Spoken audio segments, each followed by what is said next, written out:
हिंदी के सभी दर्शकों का स्वागत है ओपन मंच पर। आज का टॉपिक है स्वतंत्रता क्या है। स्वतंत्रता हम कैसे पा सकते हैं। मेरे साथ हैं मैम जी सिरोही जी जो दार्शनिक हैं, उनका काफ़ी ज़्यादा डिस्कशन रहा इस चीज़ को लेकर। मुकुंद पटेल जी हैं गुजरात से, ये भी व्यवस्थापक हैं। आज की जो व्यवस्था है उसमें काफ़ी सहयोग करते हैं। तो आइए जानते हैं। हाँ जी प्रेमजीत जी, तो स्वतंत्रता मतलब क्या। देखो, जैसे कि शब्द ही बोल रहा है, इसे हम दोनों तरह से देखें कि शब्द क्या बोल रहा है और हमारी उसके साथ में फीलिंग क्या है, अनुभव क्या है। तो शब्द है ये स्वतंत्रता शब्द 3 शब्दों का मेल है, बना हुआ है। एक है स्व प्लस तंत्र प्लस ता। स्व का मतलब मैं, है ना, मैं या मेरा, इसे स्व बोलते हैं, मैं खुद, आई एम। और तंत्र का मतलब होता है सिस्टम, जो मैं हूँ, मतलब मेरा सिस्टम। हाँ, मेरा जो बॉडी है, अंतःकरण है, 5 ज्ञानेंद्रियाँ हैं, 5 कर्मेंद्रियाँ हैं, 4 अंतःकरण हैं, ये जो हाँ, इसको तंत्र बोलते हैं। तो स्व तंत्र माने मेरा जो ये ढांचा है सब, और ता मतलब इसके अनुसार। ता मतलब अनुसार। अच्छा, ये स्वतंत्रता जो शब्द है ये अंग्रेजी शब्द है। ये हिंदी का शब्द है, हिंदी का शब्द है ये, हिंदी और संस्कृत का दोनों में। हाँ, तो स्वतंत्रता का मतलब हो गया कि मेरे तंत्र के अनुसार, या शॉर्ट में बोलें तो मेरे अनुसार। ठीक, तो मेरे अनुसार ये हो गया शाब्दिक अर्थ। शाब्दिक अर्थ, हाँ। अब इसका भाव अर्थ क्या है, भावार्थ। ये तो शब्दार्थ था। हाँ, शब्दार्थ। हाँ, अब भावार्थ ये है कि ये अलग अलग आदमी के लिए अलग अलग होता है, क्योंकि सबका सिस्टम अलग अलग है, सबका मैं जो है वो अलग अलग तरह का होता है। तो अब जैसे उदाहरण के लिए मुझे सर्दी कम और गर्मी थोड़ी ज़्यादा पसंद है। मतलब मैं एक थोड़ी ज़्यादा गर्मी तक भी मुझे पंखा और एसी की ज़रूरत महसूस नहीं होती है ना। क्यों नहीं होती? क्योंकि मेरा ऐसा सिस्टम है कि मुझे उतनी गर्मी कंफर्टेबल होती है। ठीक है। लेकिन किसी दूसरे के लिए थोड़ी भी गर्मी अनकंफर्टेबल हो सकती है, उसका सिस्टम वैसा है। तो मुझे कब स्वतंत्रता फील होगी? जब मुझे उतनी गर्मी और उतना मेरा दायरा रहेगा, उतनी गर्मी से उतनी सर्दी के बीच, उसके अनुकूल, तो वो मेरे अनुकूल होगा, मेरे अनुसार होगा, तो मुझे उसमें स्वतंत्रता फील होगी। ऐसा फील होगा कि मैं मेरे जैसे सिस्टम में रह रहा हूँ। बिल्कुल, है ना, मुझे कोई प्रतिकूलता नहीं होगी उसमें। तो ये मेरे हिसाब से हो जाएगा। ठीक है। अब और वो जो दूसरा है, उसका जो गर्मी और सर्दी का एक पूरा फ्रेम है, उसके अंदर में उसे स्वतंत्रता फील होती है। ठीक, क्योंकि ये स्वयं के हिसाब से है। परतंत्रता इसमें कब हो जाती है? जब मुझे ऐसे रहना पड़े कि जैसे मुझे किसी ऐसे व्यक्ति के साथ एक कमरे में रहना पड़े कि उसका फ्रेम अलग तरह का है और मेरा फ्रेम अलग तरह का है। अब जहाँ जितनी गर्मी में मुझे कंफर्ट है, आराम है, उतनी गर्मी में उसको मुश्किल है। तो अब क्या होगा कि या तो उसके हिसाब से सिस्टम रखना पड़ेगा, तो वो मेरे लिए परतंत्रता हो जाएगी। परतंत्रता मतलब दूसरे के हिसाब से। तो अब उसके हिसाब से या तो मुझे एडजस्ट करना पड़ेगा या मेरे हिसाब से उसे एडजस्ट करना पड़ेगा। तो ये परतंत्रता हो जाएगी कि जब हमें दूसरों के हिसाब से जीना पड़े, दूसरों के अनुसार चलना पड़े, जीना पड़े, खाना पड़े, जानना पड़े, भोगना पड़े दूसरों के अनुसार। हाँ, तो वो हो जाती है परतंत्रता। पर भावार्थ है परतंत्रता का। ठीक, और शब्दार्थ तो मैंने बता दिया। और ये भावार्थ है कि जहाँ मुझे अनुकूलता लगती है उसे मैं दूसरे शब्दों में बोल सकता हूँ कि ये मेरे अनुसार है, माने मैं स्वतंत्र अनुभव कर रहा हूँ। ये स्वतंत्रता और ये परतंत्रता का हिसाब किताब है। अब सवाल यहाँ ये उठता है कि ये हो कैसे। हाँ, क्योंकि एक घर में तो अभी जो एक परिवार रहता है उसमें ये ज़रूरी नहीं है कि सबके जो तंत्र हैं वो एक जैसे हों, भले ही वो एक माता पिता से पैदा हैं। तब भी एक ही खून से पैदा। हाँ, एक ही खून से पैदा हैं, हम्म, तब भी उनके जो तंत्र हैं वो थोड़े बहुत भिन्न होते हैं, अलग अलग होते हैं।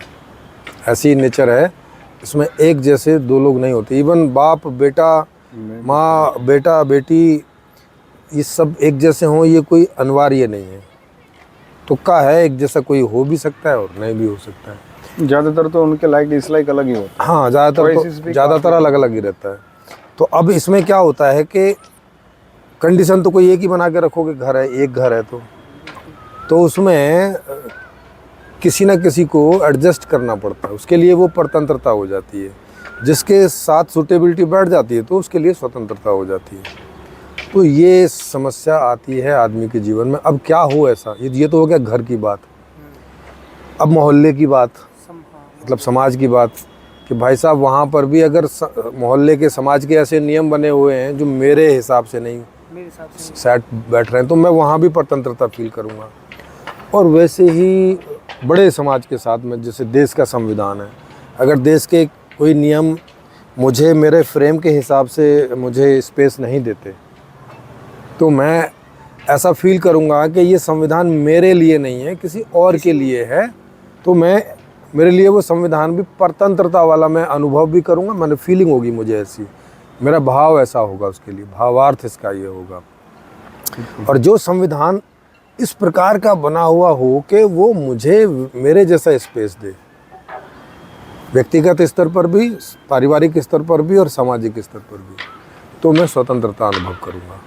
माने हर व्यक्ति स्वतंत्रता अनुभव करेगा। माने हर जीव जंतु अगर उसके हिसाब का सिस्टम है जहाँ पर भी वो रह रहा है, तो वो स्वतंत्रता अनुभव करेगा। ये स्वतंत्रता का भावार्थ है, मतलब हम जैसा अनुभव करते हैं। तो ये मिलेगा हमको। मैं जरा पूछ करता हूँ, पूछ के आप। तो स्वतंत्रता मतलब जैसे कि भी स्वतंत्रता हमें एक कैसे मिनट, मिलेगी? हाँ आप रिपीट करो फिर क्वेश्चन। स्वतंत्रता हमको कैसे मिलेगी? भाई हर आदमी ये चाहता है मैं स्वतंत्रता से जीऊँ, इच्छा अनुसार। जैसे वो चाहता है कि मुझे एक ऐसा रोजगार मिले, ऐसा कुछ जानने को मिले, मैं जान सकूँ, ऐसा एक वातावरण मिले जहाँ मैं उसमें रह सकूँ, खेल सकूँ, कूद सकूँ, अपना पूरा जो जीवन है उसका, जो 60, 70, 80 साल का जैसे जब तक वो है इस धरती को, वो स्वतंत्रता से जीना चाहता है। तो उसको ये जो स्वतंत्रता है वो मतलब कि किस पर आधारित है? जी हाँ, तो अब इस स्वतंत्रता से ये तय होता है कि अगर स्वतंत्रता है तो सुखद है, सुखद है। क्योंकि मेरे हिसाब से है। बिल्कुल। जैसे अभी इनका शरीर जैसा है उस हिसाब से इन्हें अभी गर्मी लग रही है, पसीना भी आ रहा है, लेकिन मेरे लिए ये सहज है, आपके लिए भी सहज है। कैसा होगा? हाँ।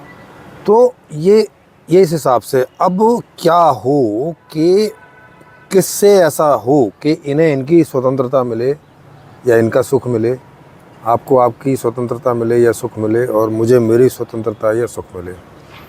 तो सबसे पहले इसके लिए ज़रूरी है कि कोई एक ऐसा आदमी इतना ज्ञानी हो जो इन चीज़ों को जानता हो, सबसे पहले तो, क्योंकि नहीं तो समाज में आइडिया ही नहीं आएगा।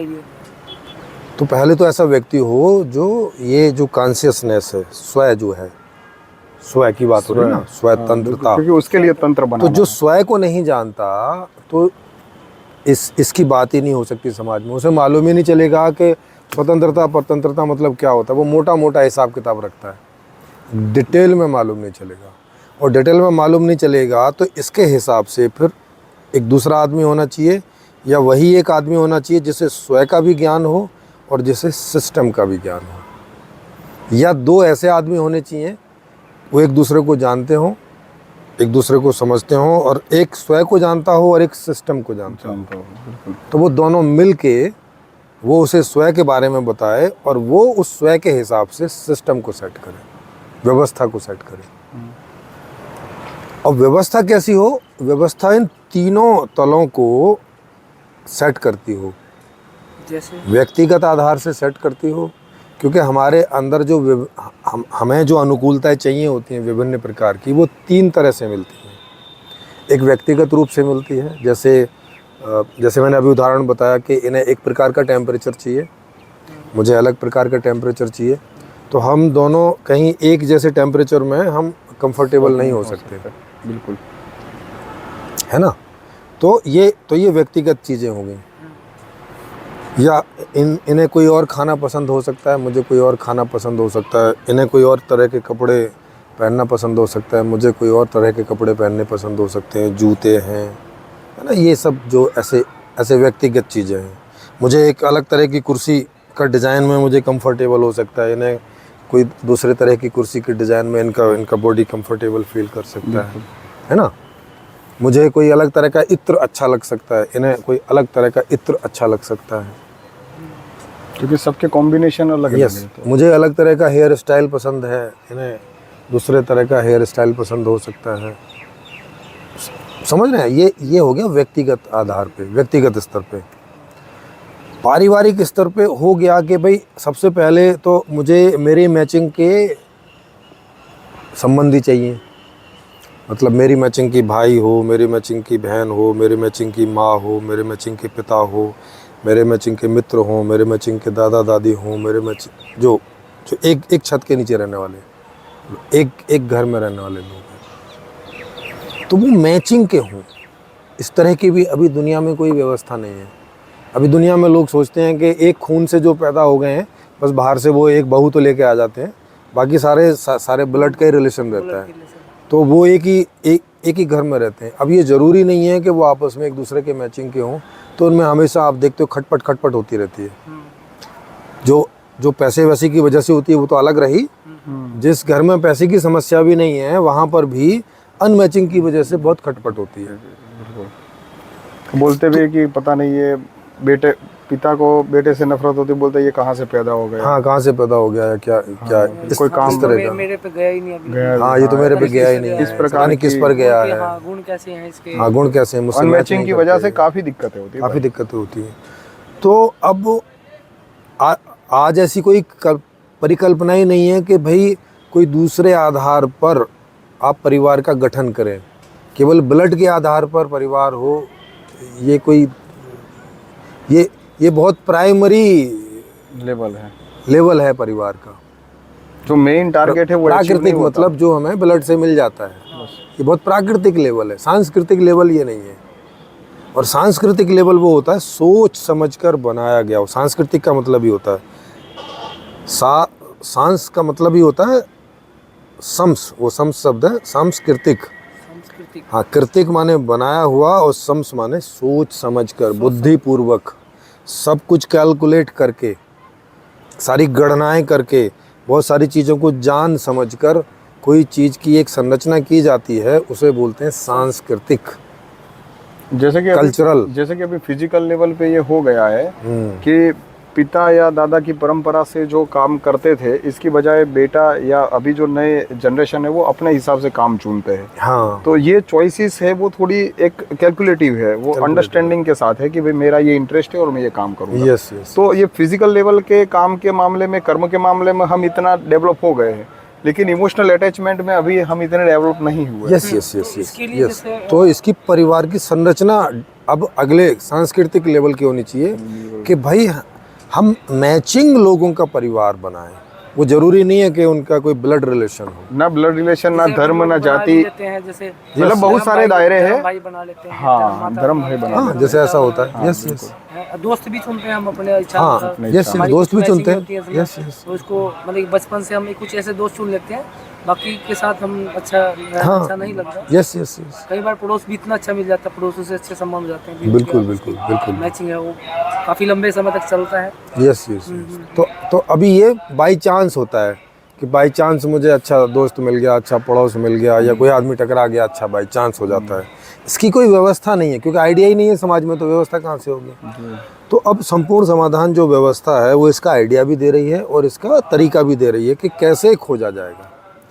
तो इसके लिए उसमें एक तरीका है कि भाई, क्योंकि सबका ऑनलाइन प्रोफाइल होगा तो और उसमें सबके बारे में सब कुछ डला होगा कि उसकी क्या रुचियां हैं, क्या चाहता है, कैसा उसकी बॉडी है, कैसा उसका शरीर है, क्या हाइट है, क्या पसंद है, नापसंद, सब उसमें डली होंगी सारी।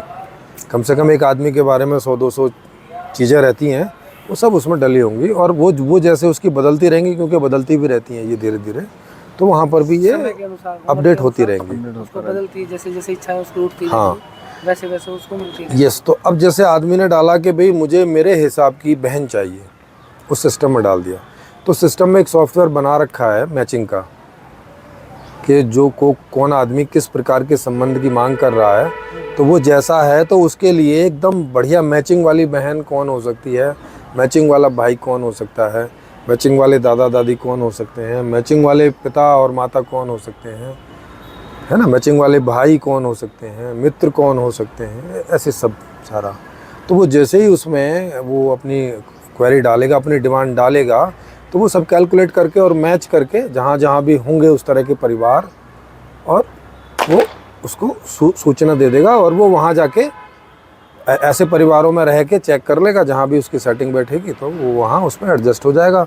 और जब तक उसको अच्छा लगेगा, जब तक उसके अंदर परिवर्तन नहीं हो जाते हैं, तब तक वहाँ रहेगा। उसके बाद फिर अपनी डिमांड डाल सकता है, जैसे उसमें कोई ऐसे परिवर्तन आते हैं फिर दूसरे तरह का परिवार मिल जाएगा। तो इस तरह से वो परिवारों में स्विच करता रह सकता है पूरे जीवन, और उसे सदा ही उसके मैचिंग के परिवार उसको मिलते रह सकते हैं। ये परिवार की संरचना है इसी। तो पारिवारिक सुख इससे मिलते हैं।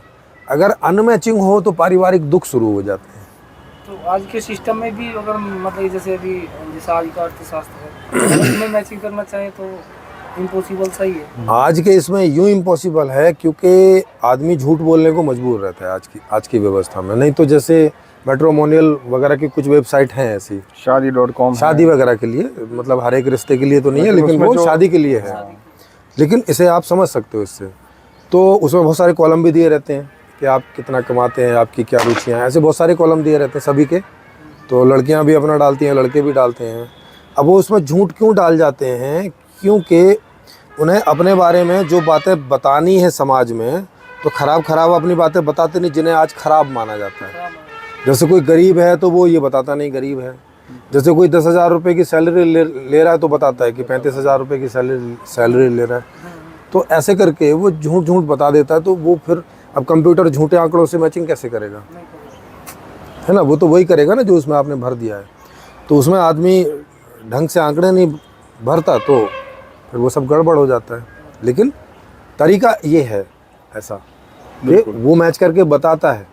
आप उसमें जो डालो, आपने जैसे डाल दिया 25,000 की सैलरी डाल दी, ये डाल दी, वो डाल दी, तो वो आपको बता देता है कि ये इतनी सारी दुल्हन है या इतने सारे आदमी हैं जो आप फिल्टर अलग अलग रहते हैं। तो फिल्टर के हिसाब से आप मतलब 1 लाख में से जो भी आपको सेट है मंगा ले। लेकिन बात ये है कि जो उन्होंने प्रोफाइल बनाई उसमें कितनी क्लैरिटी है, वो कितना जानते हैं, जबकि वहाँ पे नहीं होता है। क्योंकि वो जो है उससे ज़्यादा चाहता है तो वो उसमें ज़्यादा लिख लेता है। क्योंकि इस बात को बनाने वाले कोई आत्मज्ञानी तो है नहीं, अभी कोई स्वयं को जानने वाले तो है नहीं है। तो जब स्वयं को जानने वाले लोग इस प्रकार के बनाएंगे, उतने सारा वो देंगे, तो जो सॉफ्टवेयर बनाने वाला आदमी है वो उस तरह का सॉफ्टवेयर बना देगा।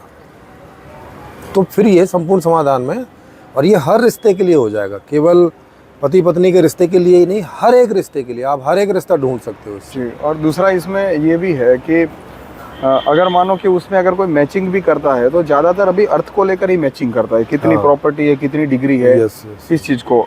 अभी भी उस प्रकार का जनमानस नहीं बना है कि हम अपनी लाइक डिसलाइक के आधार पे मैचिंग करें। हमारे कैसे गुण है, किस प्रकार की विचारधारा है, किस प्रकार के हमारे इमोशंस है, चाहे वो व्यक्तिगत रूप में हो, सामाजिक रूप में हो, कौटुंबिक रूप में हो।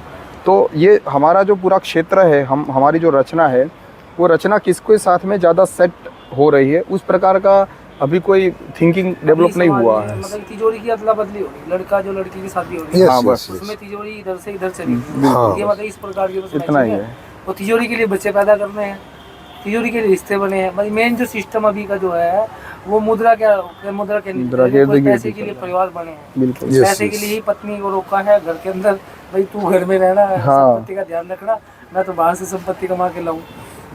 तो आज़ादी तो है नहीं उसको भी जीने की। जिसके लिए हमने परिवार बनाया था, बसाया था, जिसका सुख लेना था, वो खत्म हो चुका है। यस। तो इसके लिए आपको जीवन का उद्देश्य जानकर उसके हिसाब से व्यवस्था सेट करनी होगी, अर्थ भी उसी हिसाब से करना होगा सेट। अभी है नहीं उस हिसाब से। अभी किस हिसाब से है? अभी इस हिसाब से है कि अभी जो लोग समझते हैं, जो व्यवस्था करने वाले लोग हैं, गहरी कही आपने भाई, जीवन का जो मूल उद्देश्य है इसी पर अभी तक पूरे समाज में चर्चा नहीं है। परिवार क्यों बसाया गया, हम संबंध क्यों बनाते हैं, इस पूरे संसार का जो उद्देश्य है वो क्या, मूल उद्देश्य ही अभी गायब है बीच में। अभी गायब। रिश्ते बनेंगे कैसे, व्यवस्था कैसे बनेगी, परिवार को हम कैसे लेके चलेंगे, इसका उद्देश्य क्या था, हम आपस में जो जुड़ाव करते हैं इसका क्या कारण है, इसका उद्देश्य क्या है, उसी उद्देश्य के लिए टारगेट ही पता नहीं है तो प्रोसेस कहाँ से होगा, स्टार्टिंग का पॉइंट का नहीं पता और एंड करने की तैयारी में पूरा समाज लगा पड़ा है। यस, बिल्कुल ये बात सही कही आपने। यस, तो अभी लोग मोटा मोटा समझते हैं कि भाई चूंकि पैसों से सारे सुख खरीदे जा सकते हैं तो इसलिए हर आदमी पैसे के पीछे भागता है। तो फिर रिश्ते में भी आदमी यही देखता है कि भाई मेरा रिश्ता किसी अमीर के यहाँ हो, तो इसी चीज़ को प्रधानता दी जाती है। अनकॉन्शियसली तो उसको ऐसा पता है कि भाई जीवन का उद्देश्य सुखी होना है और सुख मिलता है पैसे से, हाँ पैसे से, और जो सुख सुविधाओं से, और वो सुख सुविधाएं आती हैं पैसों से।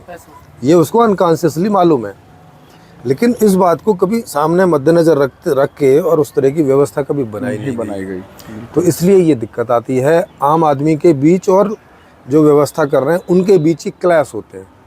क्योंकि व्यवस्था बनी है इस हिसाब से कि भाई आपने अपने हिसाब से जोर मार मूर के कंपटीशन करके वो 10% की श्रेणी में चले जाना है। अगर आप चले जाते हैं तो आप वहाँ इस तरह का एंजॉय कर लेंगे, नहीं पहुँच पाते हैं तो नहीं करेंगे, ये आपकी गलती मानी जाएगी। इस तरह की अभी व्यवस्था है। क्यों है ऐसी? सीधी सी बात है कि भाई समाज में अभी हमने पैसा रखा हुआ है और पैसा थोड़ा रखा हुआ है, है ना। जितनी हम सब लोगों की ज़रूरत है उतना नहीं है। दूसरा, पैसे का ढंग ऐसा रखा हुआ है कि अगर आप वो पैसा एक बार को पहुंचा भी दो सबको तो अभी वो एक ही बार में कुछ लोगों के पास पहुंच जाएगा खरीदने बेचने के द्वारा। वो कैसे? वो ऐसे करके पहुंच जाएगा क्योंकि जैसे श्रम का मूल्यांकन हो रखा है, वस्तुओं का मूल्यांकन हो रखा है। अब श्रम का मूल्यांकन ऐसा कर रखा है कि ज़्यादातर लोगों की तनख्वाह होती है थोड़ी और थोड़े से लोगों की होती हैं ज़्यादा, ठीक। तो अब इसमें क्या होगा कि उसी हिसाब से वस्तुएं पैदा होंगी। कुछ वस्तुएं ऐसी होंगी जो बहुत महंगी होंगी और ज़्यादातर वस्तुएं ऐसी होंगी जो सस्ती होंगी। अब सस्ते लोग जो हैं वो सस्ती चीज़ें बनाते हैं, वो महंगे लोग महंगी चीज़ें बनाते हैं। तो अब ज़्यादातर जो पैसा है, आप कुछ भी खरीदोगे तो वो सारा पैसा कहाँ चला जाएगा? वो जो पैदा करने वाले लोग हैं उनके पास फिर से चला जाएगा, है ना। और जिनके पास काम ही नहीं है उनको तो मौका ही नहीं मिलेगा ना कुछ खरीदने का ना कुछ करने का, तो ये पैसा फिर जैसे वहाँ पहुँच जाएगा। उनके अंदर डिस्ट्रीब्यूट भी कर देते हो, जैसे आपने पूछा है। हाँ, तो मैं आपको एग्जांपल बता दूं कि काफ़ी टाइम हुआ हमारी एक बार चर्चा चल रही थी। सबकी सैलरी मान लो भारत में, मान लो जितने भी युवा वर्ग हैं 25 से ऊपर के जो व्यक्ति हैं, 18 से ऊपर के जो, सरकार बोलती है 18 से ऊपर के बच्चा जो है श्रम कर सकता है। 18 से ऊपर के व्यक्ति की सालों की सैलरी 1 लाख रुपए कर दो, मतलब डॉक्टर भी है, किसान भी है, चाहे मोची है, मतलब सबके बराबर कर दो। हाँ, तो फिर पैसा रखने का कोई मतलब नहीं है। रखो कि ना रखो क्या मतलब फिर तो मतलब क्योंकि पैसा तो रखा ही था मूल्यांकन के लिए। वो जो आपने पूछा था वो अलग कॉन्सेप्ट है। मैं इसको एक एग्जांपल है, क्योंकि हमारी एक बार डिस्कशन चल रही थी और किसी ने ये सलाह दी कि भाई मैं तो नास्तिक हूँ और धर्म के जो लोग हैं उन्होंने ज़्यादा इकट्ठा करके रखा हुआ है। तो बोले भारत के जितने भी मंदिर है उसमें से जो भी सोना उनके पास पड़ा हुआ है वो सारा अगर निकाल के भारत के सभी व्यक्तियों में डिस्ट्रीब्यूट कर दिया जाए तो भारत काफ़ी सुखी संपन्न हो जाएगा। तो ये एक्चुअली एक काल्पनिक ख्याल है, क्योंकि वो अर्थशास्त्र को नहीं समझते हैं। यस। अगर मानो कि वो सोना निकाल के सबको पहुंचा दिया, जस्ट एग्जांपल, जैसे एक घर के अंदर 10-10 लाख पहुंच भी गए, तो इससे 1-2 साल में क्या होगा कि जैसे 10 लाख वो ऐसा तो है नहीं कि वो सिर्फ पड़ा रखेगा, वो तो अपने सुख के लिए यूज करेगा ना, क्योंकि अंतिम तो मुद्रा का जो उपयोग है वो तो हमारे संसाधन खरीदने के लिए, सुखी करने के लिए अपने आप को। तो मानो ऐसा 10 लाख रुपया सबको दे भी दिया, तो एक आदमी 10 लाख में से अपने बजट में से एक टारगेट बनाएगा कि भाई मेरे को फ्रिज लेना है, टीवी लानी है, एक एसी लाना है, एक गाड़ी लानी है, ऐसे करके मानो उसने कुछ मैनेज कर लिया। तो जैसे ही वो बाजार के अंदर वो पैसा डालेगा और वो चीज़ें खरीद लेगा, उसके बाद में जो वो पैसा है वो धीरे धीरे जो पैदा कर रहे हैं उन सारी कंपनियों के पास पहुंच जाएगा। हाँ, वो और स्वाभाविक रूप से आप खुद भी मानो किसी एक कंपनी के मालिक हो, तो आप क्या करते हो कि जैसे 1 करोड़ रुपया बेनिफिट में आता है तो वो 50 लाख अपने पास रखते हो और बाकी के 50 लाख ही सिस्टम में जाने देते हो। हाँ। क्योंकि वो भी तो अपने फ्यूचर के कुछ प्लानिंग बना के बैठा होगा। तो इस तरह से क्या होता है कि अगर पैसा दे भी दो एक टाइम के लिए, या 10-10 लाख का सोना सबको दे भी दो, डिस्ट्रीब्यूट कर भी दो, तो भी 1 साल के बाद में वही स्थिति फिर से आ जाती है। फिर से वही आ जब तक 2 डिपार्टमेंट रहेंगे, प्राइवेट और सरकारी, जब तक रहेगा सिस्टम, तब तक तो इस तरीके से रहेगा। यानी सारा कुछ सरकारी समाज के अंदर होगा। मूल से अगर अर्थशास्त्र ये रहा कि जो अर्थशास्त्र पैसों को 10% लोगों के पास कलेक्ट कर दे रहा है, तब तक 90 दुखी रहने ही रहने हैं, चाहे कितनी भी कोशिश कर ले। और अभी भी देख भी सकते हो कि जैसे बहुत सारे एनजीओ चलते हैं, सरकार की बहुत सारी फ्री बीज वाली सेवाएं चलती है, तो उससे क्या फर्क पड़ता है? कुछ एक मिनिमम लेवल पे वो लोग सरवाइव कर रहे हैं, बाकी मतलब कि ऐसे भाई चलो जी रहे हैं और जी लेंगे, इस प्रकार की ही उनको व्यवस्था मिलती है। तो ये स्वतंत्रता कहाँ हुई? यस, तो इसीलिए नहीं, यही सबसे बड़ी परतंत्रता, क्योंकि हमारे हिसाब से नहीं है। स्वतंत्रता की परिभाषा यही है ना कि हमारे हिसाब से हो, तो हमारे हिसाब से हो नहीं रहा है। सब पैसा बीच में रख दिया है और पैसे का सिस्टम ऐसा बनाया है कि वो किसी के पास आवश्यकता से ज़्यादा चला जा रहा है और किन्हीं के पास आवश्यकता के हिसाब से है नहीं है।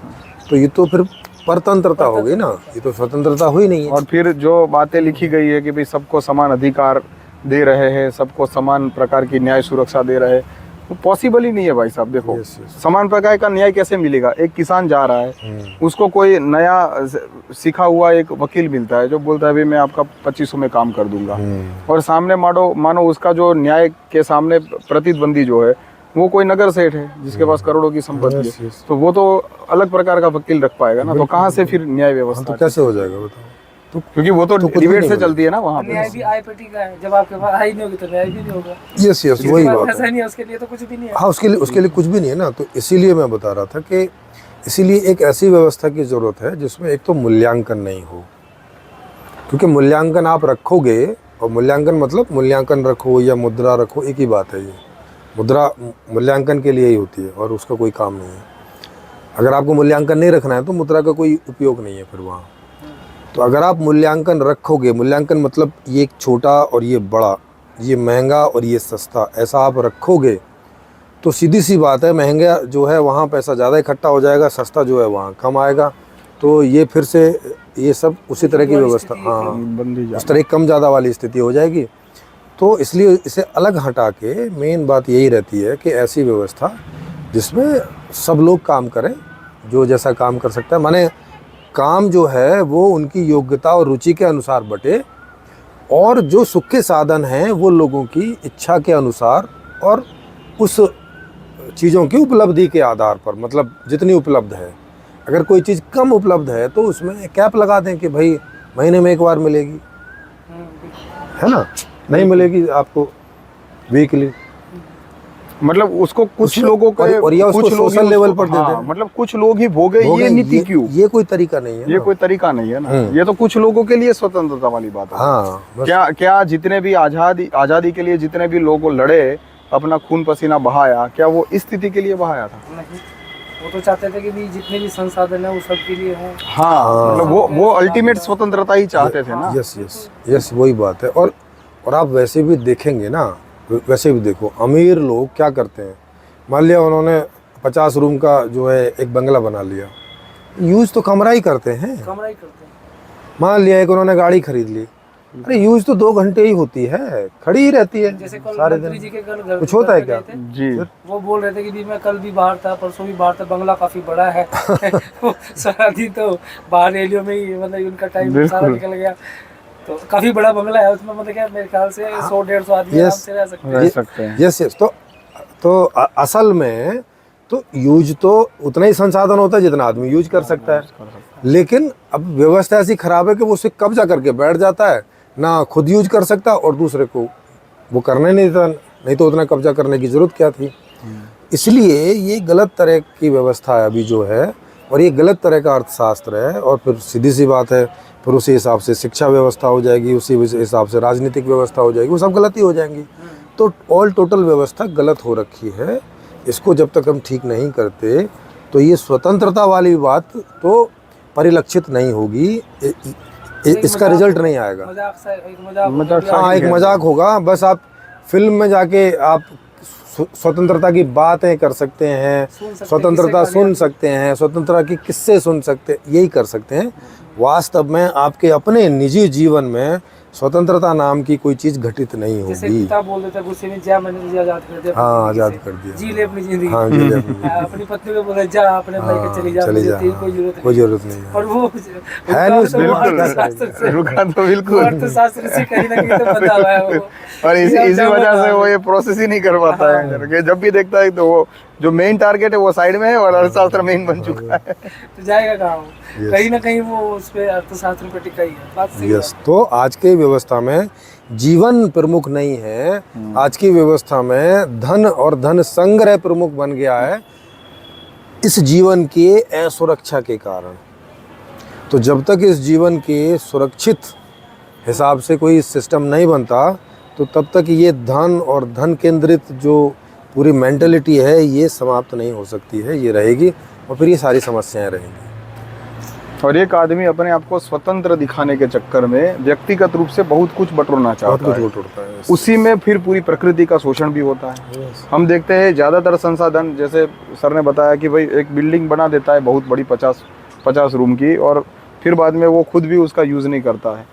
लेकिन क्योंकि आज का अर्थशास्त्र ये बोल रहा है कि भाई जिसने जितना इकट्ठा किया उतना वो ज़्यादा धनी है, इतना वो ज़्यादा महान है, या उसको देख के लोग ऐसे एकदम प्रभावित हो जाते हैं, तो वो उस प्रभाव को पाने के चक्कर में गलत इमोशन जिसे बोलते हैं कि जो नेचुरल इमोशन है, वो इमोशन का आनंद लेने की बजाय एक प्रभाव वाला इमोशन का आनंद लेने के लिए, या लोग एकदम देखे कि यार ये तो बड़ा आदमी है, ये बड़ाई वाला अनुभव करने के चक्कर में वो फिर उसका ये पूरा तामझाम पूरा सब चौपट हो जाता है उसका। हाँ, वो अभी मेरे ही घर में काफी सामान ऐसे हैं जिनका यूज ही नहीं है। हाँ, यस, और 10 साल से 20 साल से ऐसे पड़े हुए हैं। वो संसाधन का दुरुपयोग बिल्कुल। कब भविष्य में काम आएगा, कब आएगा, अभी तक तो आ नहीं रहा। बिल्कुल। जो काम आना था वो काम ही नहीं आ रहा। बिल्कुल। हाँ, तो इस प्रकार से मतलब कि अगर ये देखिए जो ये जंगली जो अर्थशास्त्र है जिसको बोलते हैं, मतलब कि उस समय जब चला होगा, जिसने बनाया होगा वो उस समय के लोगों के लिए तो ज्ञानी होगा ही। होगा उनके लिए तो बड़ा तो ऐसा भाई कोई महान चीज खोज दी होगी, लोगों का जीवन सुखमय हुआ होगा। क्योंकि बहुत सी जैसे अभी संस्कृतियाँ टूटी हैं, जैसे कन्यावध रुके हैं, मतलब उस समय तो लोग बहुत ज्यादा गुलाम थे। बिल्कुल बिल्कुल। वहां से करते करते करते करते यहाँ तक जैसे अब पहुंचा। उस समय तो सही होगा ये जंगली अर्थशास्त्र। इस तरह से मुझे लगता है सही हो सकता है। हंसने वाली बात आ गई, उसमें लिखी तो बड़ी बड़ी बातें हैं, और यहाँ के देखते तो भाई साहब सारा कुछ उल्टा ही बिल्कुल। शायद प्रेमजीत जी पहले जो था वो क्योंकि कोई भी चीज का प्रोडक्शन करना होता तो उसमें मजदूरी ज्यादा लगती थी, टेक्नोलॉजी तो थी नहीं उनके पास। तो जैसे मान लो कि एक व्यक्ति ने 1 लीटर दूध देना है और एक व्यक्ति ने 1 लीटर घी पैदा करना है, तो इसमें व्यक्तिगत रूप से मेहनत ज्यादा लगती होगी, बिल्कुल, जो तो समय पे। इसलिए इन्होंने बीच में मुद्रा लाई, क्योंकि और चीजें इतने लेवल पे उत्पादित भी नहीं हो सकती होगी, क्योंकि वहाँ पे ट्रांसपोर्टेशन की व्यवस्था नहीं थी। तो कुछ चीजें जो है वो कुछ प्रदेश के अंदर मिलती होगी और बाकी की चीजें दुर्लभ होगी। ये दुर्लभता की वजह से फिर इन्होंने कुछ चीजें बैलेंस करने के लिए, क्योंकि मन मुटाव रहता होगा लोगों के बीच में, तो बैलेंस करने के लिए जो तो समय ये खोजा गया होगा, और उस समय तक वो ठीक था, उस समय तक ठीक। लेकिन अभी क्या है कि अभी हम बहुत सारी चीजें सामूहिकता में पैदा कर सकते हैं, आराम से, बड़े ही आराम से पैदा कर सकते हैं। हाँ बिल्कुल, छोटे छोटे यूनिट में तो सामूहिकता है। जैसे रेस्टोरेंट है तो वो एक सामूहिक जगह हो गई। अब 3-4 फैमिली 5 फैमिली जाके एक ही जगह पे अपना फूड ले सकती है। इन 15 साल के अंदर तो टेक्नोलॉजी ने इतना विकास कर लिया। अभी आपके हाथ में जो वॉच है, हमने कभी सोची थी कि सपने में ऐसा कुछ होगा? बिल्कुल सही है। फोन, मोबाइल ने और कैमरा भी होगा, इसमें सब कुछ होगा, है ना? इतना ज्ञान तो मतलब निकाल लिया, निकल भी गया। तो ये बेसिकली ज्ञान की बात रहती है और कुछ नहीं भाई। अब अर्थशास्त्र की चेंज करने की बात। और दूसरा डिमांड एंड सप्लाई जो है, अगर ये वाला ज्ञान तब किसी को आ जाता तो तब भी बदल जाता, तो ज्ञान की बात रहती है। लेकिन अब कैसे आता, क्योंकि एक कोष के जीव से विकसित होते होते यहाँ तक पहुँचे, तो वैसी बुद्धि भी विकसित हुई है। तो अब थोड़ी बुद्धि में तो थोड़े प्रकार का ही ज्ञान आएगा। तो जैसे जैसे बुद्धि का विकास होता है तब वो ज्ञान उसी में तभी उद्घाटित होते हैं। और साथ ही प्रेमजीत जी डिमांड और सप्लाई स्टेज पे पहुंच चुके हैं। हाँ नहीं, और उस समय डिमांड और सप्लाई के लिए कोई सेंट्रल यूनिट पॉसिबल नहीं था ना, क्योंकि ये तो अब पॉसिबल है। हाँ, अभी हम पूरे देश लेवल पे भी एक सेंट्रल यूनिट बना सकते हैं। सबकी डिमांड सही है, मतलब यहाँ तक तो ठीक पहुँच गए। और अब गड़बड़ जो नजर आ रही है वो अर्थशास्त्र के अंदर नजर आ रही है। एक ऐसा अर्थशास्त्र और एक ऐसी व्यवस्था जो जैसे आपने बताया स्वतंत्र, यानी आदमी खुद चुन सकता है आज वो अपनी व्यवस्था को, यस डिजाइन बना सकता है और वो उसको चला सकता है। यस बिल्कुल। तो स्वतंत्रता मतलब जहाँ आदमी को कहीं 24 घंटे में कहीं ना लगे ऐसा कि उसके हिसाब का जीवन नहीं है, उसे उसके हिसाब का जीवन ही लगे, तो उसे हमेशा स्वतंत्रता अनुभव होगी। ये है स्वतंत्रता। और सिस्टम के हिसाब से स्वतंत्रता आ सकती है, दूसरा कोई तरीका नहीं, क्योंकि व्यवस्था से ही होता है सब कुछ। और संपूर्ण समाधान व्यवस्था एक इसी प्रकार की व्यवस्था है। आप चाहें तो इसका अध्ययन कर सकते हैं, चिंतन मनन कर सकते हैं। अगर कहीं आपको लगे कि ऐसी नहीं है तो उसके लिए ओपन मंच पे खुली चर्चा में आपका स्वागत हमेशा ही रहेगा, और वहाँ आप उस तरह के सवाल कर सकते हैं। उस तरह की कोई भी चर्चा के लिए कभी भी आप आमंत्रित हैं, जब भी आप चाहें। तो इस तरह का है।